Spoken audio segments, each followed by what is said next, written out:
¿Quién debe financiar la cultura?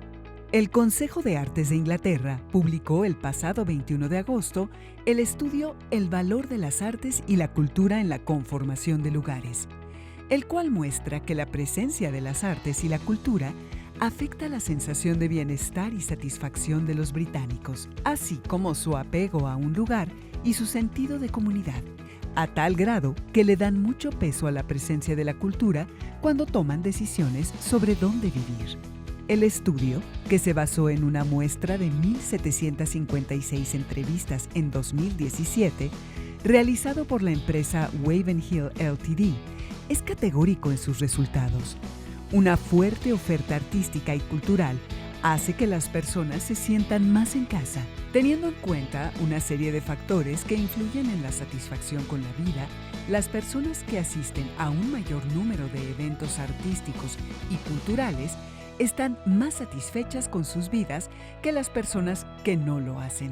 A la luz de estos resultados, el exdirector de la Tate Modern y miembro del Consejo de Artes de Inglaterra, Nicholas Serota, publicó en el diario británico The Guardian: la contundente evidencia muestra que las artes son importantes para las personas en todo el país y deja claro el caso que tiene una mayor inversión en cultura. En México no existen estudios de este tipo, pero también se puede afirmar que las artes son importantes para las personas y que es necesario una mayor inversión en cultura. Pero, ¿quién debe invertir en cultura? ¿Cuál es la responsabilidad que tiene el Estado en el financiamiento de las expresiones artísticas? ¿Qué papel juega la iniciativa privada en el apoyo a la cultura? ¿Los ciudadanos solo apoyan económicamente a la cultura como espectadores o también pueden aportar en forma de asociaciones civiles? Si partimos de las leyes vigentes en México, el Estado es el principal encargado de financiar la cultura.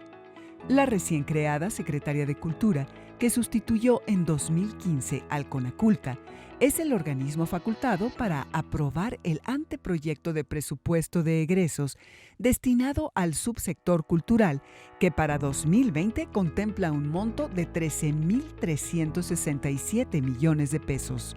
Aun cuando el presupuesto tiene un aumento de 473 millones de pesos en relación a 2019, la realidad es que la cifra es marginal ante la sistemática pérdida presupuestal que tuvo el sector cultural desde 2013, cuando alcanzó el récord de 17,300 millones de pesos.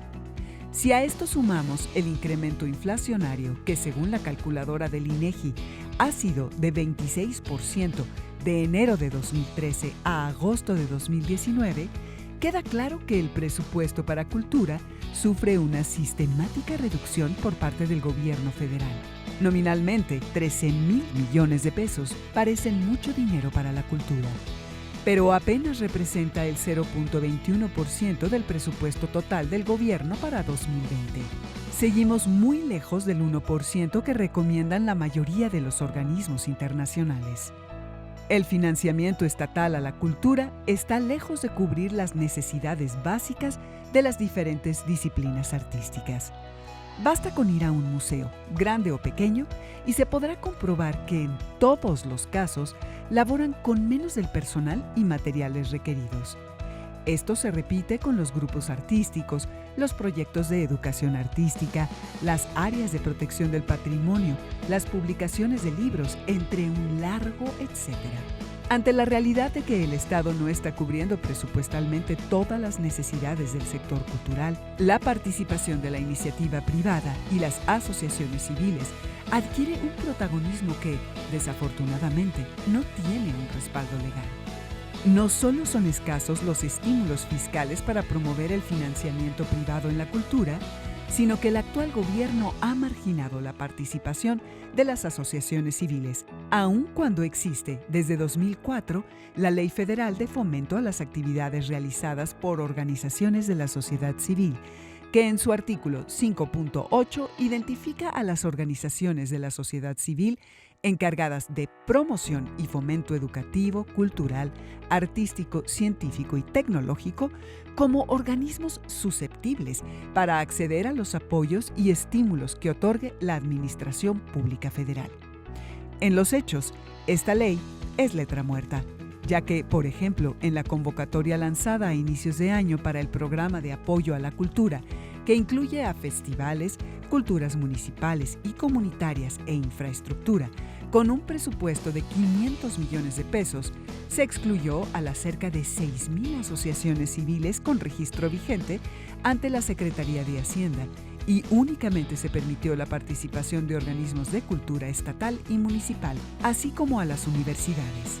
A esto hay que sumar que, a excepción del cine o el teatro, el resto de las expresiones artísticas casi nunca son beneficiadas con mecanismos como Eficine y Efiartes, estímulos fiscales que se otorga a los contribuyentes del impuesto sobre la renta, consistente en un crédito fiscal aplicable contra los pagos provisionales y/o en la declaración anual, autorizados por la Secretaría de Hacienda. ¿Cuál debe ser la participación del mercado? Desde el siglo XVIII, los economistas han mantenido un nutrido debate sobre quién debe financiar el arte, el Estado o el mercado. En casi todas las épocas, las voces a favor de alguna de las dos opciones o de soluciones mixtas han formado un coro que nunca ha logrado proponer conclusiones definitivas. Hay casos arquetípicos como el de Adam Smith, considerado el padre del capitalismo, quien era un ferviente promotor de que la cultura no recibiera subsidios y fuera financiada exclusivamente por el mercado, ya que consideraba que el arte era trabajo improductivo que no generaba riqueza material a la nación. Pero al mismo tiempo, Smith aceptaba que si el Estado estimulaba la poesía, la pintura, la música, el teatro y el baile, fácilmente podría disipar en la mayoría del pueblo ese humor melancólico y apagado que casi siempre es el caldo de cultivo de la superstición y el fanatismo. En el otro extremo, economistas del siglo XIX y XX, como Alfred Marshall, John Maynard Keynes, Lionel Robbins y William Baumol, entre otros, afirman que el Estado debe tener un papel preponderante en el auspicio de la cultura. En el estudio Financiación de las Artes y la Cultura en la Unión Europea, publicado en 2006, los economistas Arjo Klamer, Lyudmila Petrova y Ana Miñosa consignan los criterios y los riesgos que tienen los métodos de financiamiento de la cultura a través del Estado, el mercado y las organizaciones sin fines de lucro. El Estado, que apoya con subsidios directos, infraestructura y estímulos fiscales, auspicia a partir de criterios de calidad, impuestos por servidores públicos inscritos a consejos o ministerios de cultura, que tiene el peligro de solo apoyar la alta cultura y a las instituciones consolidadas. El mercado, que financia la cultura a través de transacciones mercantiles de bienes culturales existentes o producidos por encargo, el cual busca un beneficio mediante colecciones o bienes privados. Tiene el inconveniente de que puede inclinarse por lo comercial más que por lo artístico. En el caso de las organizaciones sin fines de lucro, que operan mediante donaciones de particulares y empresas, existe el riesgo de generar dependencia y nepotismo de parte de los mecenas. De acuerdo a esta categorización, se pueden problematizar dos elementos que se ponen en tensión dentro de los tres esquemas de financiamiento: la autonomía y la diversidad en la creación artística. Ambos conceptos abren a su vez preguntas complejas. ¿Cuáles son los criterios que definen qué tipo de arte financiar?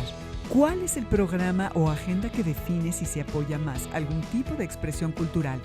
¿Teatro, literatura, artes visuales, danza, cine u ópera? ¿Qué requiere más apoyo? ¿El arte consolidado o los jóvenes creadores? ¿O se debe apoyar a los artistas en lo individual o a proyectos en colectivo?